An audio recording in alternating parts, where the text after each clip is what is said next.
Gonna keep on praying, keep on walking, marching up to freedom's land. Yeah, I ain't let nobody turn me round, turn me round, turn me round. Ain't let nobody turn me round. Gonna keep on praying, keep on walking, marching up to freedom's land. Well, good afternoon, and thank you very much for coming to visit me. I haven't spoken to this many folks all at once since the 1930s. Well, I guess you know my name is Henry Kirklin. I was best blessed to be on this earth for 80 years. And I'm a-telling you, I could not have imagined all the places I would go and the people that I would meet. I was born into slavery in Boone County in 1858, and I was freed by the age of 5. And I found my calling when I was still a young man, and it was through harder work that I found success. Why, at one point, I was invited to the National Negro Business League annual convention in Philadelphia to speak on my work.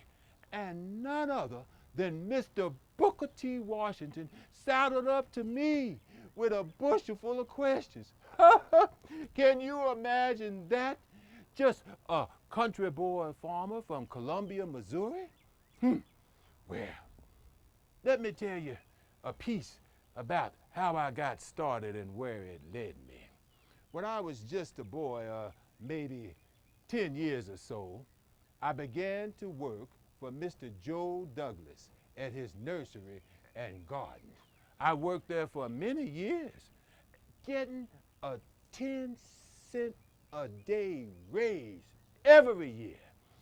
I found I not only loved and enjoyed, but it was the beauty and the science of horticulture and botany that really gave me the peace in my work. You know, I just can't imagine any other kind of work.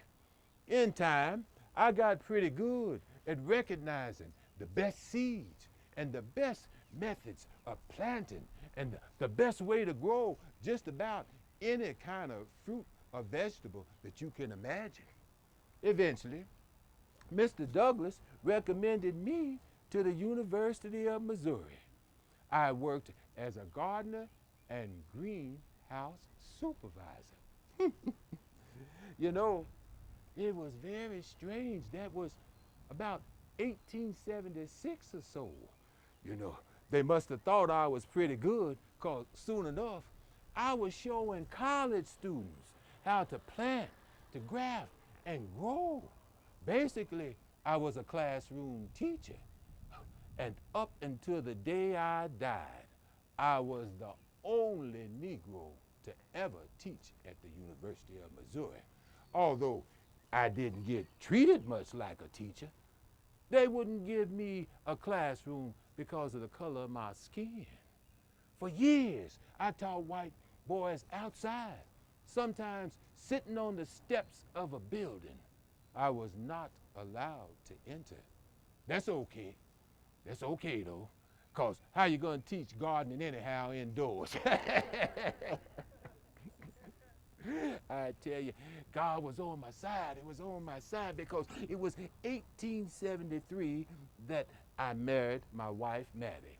We had a couple of little girls, and we owned a piece of land right over there at 13 West Switzerland Street, where I grew my own fruits and vegetables. And it turned out to be a pretty good business, if I must say so myself. Sure enough. I tell you, by that time, the university and many other businesses in Columbia were buying all of their fruits and vegetables from me. And it was around that time that I started traveling around the country to improve on what I already knew. When I saw the first mechanical irrigation systems, I knew I could stop paying the city of Columbia for water. Yes, sir. I built my own irrigation system. Then I built a rainwater pond and used my own water to irrigate. For many, thank you, for many, many years, I planted and harvested 2,300 lettuce heads, 700 cabbage plants, 3,000 sweet potato plants, a half acre of strawberries, and rows of beets, spring onions, radishes, hot pepper plants, and so many kinds of tomatoes, you couldn't count them. Okay, I hate to tell you too, I didn't deal in no weak product. There wasn't no humbuggery here. And when the weather got bad, I had about 300 feet of glass and all kind of tops to protect my babies. Okay, I'm gonna be just a little bit braggadocious now if you don't mind. In 1907, I won a gold medal for my canned vegetables at the Jamestown Exposition Fair in Virginia. And it was in 1913 that I attended that convention of national Negro leaders, and it was one of many that I attended all over the country. And that's where I met Mr. Booker T. Washington.